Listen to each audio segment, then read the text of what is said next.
అన్మోల్ సింగ్,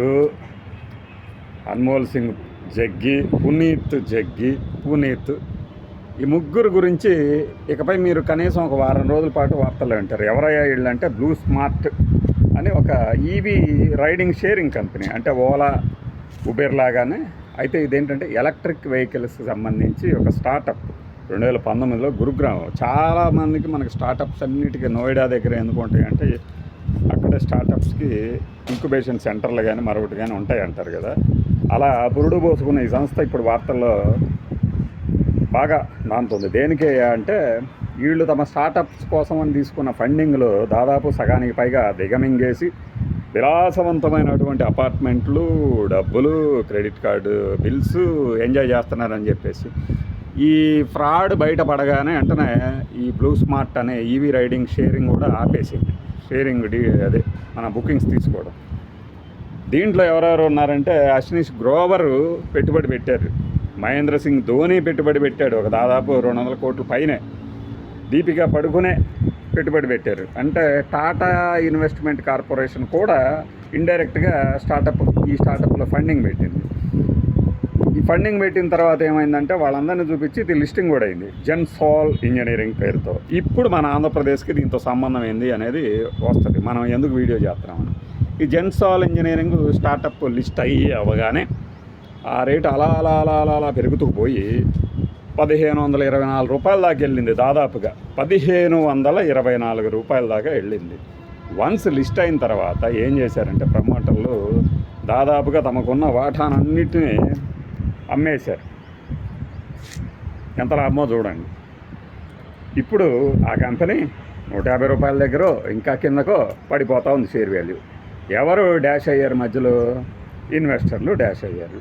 ఎవరి నమ్మకం పోయింది? ఇప్పుడు స్టార్టప్ కంపెనీస్లో సిరీస్ ఏ అని, సిరీస్ బి అని రకరకాల పేర్లతో ఫండింగ్ చేసుకుంటూ ఉంటారు కదా, క్రౌడ్ ఫండింగ్ కానీ ఇంకొకటి కానీ వాళ్ళు వెనక తగ్గుతున్నారట కాస్త ఈ పరిణామంతో. ఒరే మనం ఫండింగ్ మంచి ఐడియా ఉందనుకుంటే ఈ ఫండింగ్ని కాస్త వీళ్ళు దిగమింగ తేయాలా అని. మన ఆంధ్రప్రదేశ్కి తాలూకులు ఇంకేమిటాయా అంటే గ్రీన్కో ఇంజనీరింగ్, లేదంటే గ్రీన్ ఎనర్జీ, ఈ కంపెనీలకు సంబంధించి పెద్ద ప్రాజెక్టులు ఉన్నాయి. కర్నూలులో కూడా ఉన్నాయి.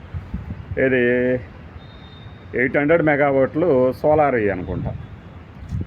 గ్రీన్ ఎనర్జీకి సంబంధించి ప్రాజెక్టుల్లో జెన్సాల్ ఇంజనీరింగ్ గ్రీన్కోతో కలిసి పనిచేస్తోంది. అంటే ఇప్పుడు గ్రీన్కోకి అలాట్ చేసినటువంటి భూములు కానీ లేదంటే ఇంకొకటి కానీ ఈ సందర్భంగా చర్చనీయాంశం అది. అసలు సెబీ ఎప్పుడైతే ఈ జెన్సాల్ ఇంజనీరింగ్ మీద ఆరోపణలు వచ్చినాయి అప్పటి నుంచి కంటిన్యూస్గా డ్రిల్ చేస్తున్నప్పుడు ఒక అద్భుతమైన విషయాన్ని కనిపెట్టారు. ఏమిటయ్యా అంటే వీళ్ళు చెప్తున్నటువంటి గొప్ప ఎలక్ట్రిక్ వెహికల్స్ కొనడం కానీ తయారు చేయటం కానీ అక్కడికి వెళ్ళి ఫ్యాక్టరీ దగ్గర చూస్తే 3 మంది మనుషులు పనిచేయటం లేదట. కరెంటు బిల్లు కూడా ₹1,00,000 వచ్చిందట గత సంవత్సర కాలంలో. ఒక పెద్ద ఇండస్ట్రీ రన్ అవుతుంది అంటే పవర్ బిల్ ఎంత రావాలి? చాలా ఎక్కువ రావాలి. దాంతో సెబీ వీళ్ళందరి మీద వరుసగా వెయిట్లు వేసుకుంటూ వచ్చింది, ఈ ప్రమోటర్ల మీద, అందరి మీద. ఇక మీరు కార్యకలాపాలు చేయడానికి వీల్లేదు అని. ఇప్పుడు ఇన్వెస్టర్లు లబోదిబోమంటున్నారు. అట్లానే జెన్సాల్ ఇంజనీరింగ్తో కలిసి వ్యాపారాలు చేస్తున్న ప్రతి కంపెనీ మీద కూడా ఆ ప్రభావం పడబోతోంది. మరి ఆంధ్రప్రదేశ్లో చేస్తున్నటువంటి ప్రాజెక్టులో జెన్సాల్ ఇంజనీరింగ్ తాలూకు పాత్ర ఎంత, దాని ప్రాముఖ్యత ఎంత, ఈ మోసం తాలూకు ఎఫెక్ట్ వీటి మీద ఏమైనా పడుతుందా? పెట్టుబడి లేకుండా 15 లక్షలు లేదంటే 20 లక్షలు పెట్టుబడి చూపించి 1000 కోట్లు లేపేస్తున్నటువంటి వ్యాపార సామ్రాజ్యాలు, వ్యాపార మోస చక్రవర్తులకి ఇది ఒక చిన్న ఉదాహరణ అన్నమాట. ఏది? జెన్సాల్ ఇంజనీరింగ్. ఈ స్టాక్ని చాలామంది ప్రమోట్ చేశారు, గుర్తుండే ఉంటుంది. చాలామంది ప్రమోట్ చేశారు. ఆ ప్రమోట్ చేసిన వాళ్ళందరూ ఇప్పుడు సమాధానం ఇచ్చుకోవాల్సిన పరిస్థితి. వాళ్ళు ఒకటే మాట అంటారు, ఇవన్నీ మనకు తెలియదు కదండి అంటారు. మరి ఎవరికి తెలుసండి? మ్యాన్ పవర్ తక్కువ ఉంటుంది సెబీ దగ్గర కానీ ఇంకెక్కడైనా సరే మ్యాన్ పవర్ తక్కువ ఉంటుంది. ఒక కంపెనీ పెడుతున్నారు అంటే వీళ్ళు వెళ్ళి చూసి నిజంగా ఉందా లేదా లెక్క పెట్టలేరు, ఎంతమంది ఉన్నారో లెక్క పెట్టలేరు. మరి ఎవరి సొమ్ముకి ఎవరి జవాబుదారీ? మన సొమ్ముకి మనమే జవాబుదారీ. లేనప్పుడు ఏమైతే ఇలాంటివే ఉంటాయి. ఇప్పుడు మనకి సంబంధించి ఒక పెద్ద సంస్థకి ఆ పెద్ద సంస్థ రావాలంటే మనం సాగిలపడాలి, వాళ్ళ పాద నమస్కారాలు చేయాలన్న రీతిలో పెట్టుబడులకి రాయితీలు ప్రకటిస్తే ఏమవుతుంది?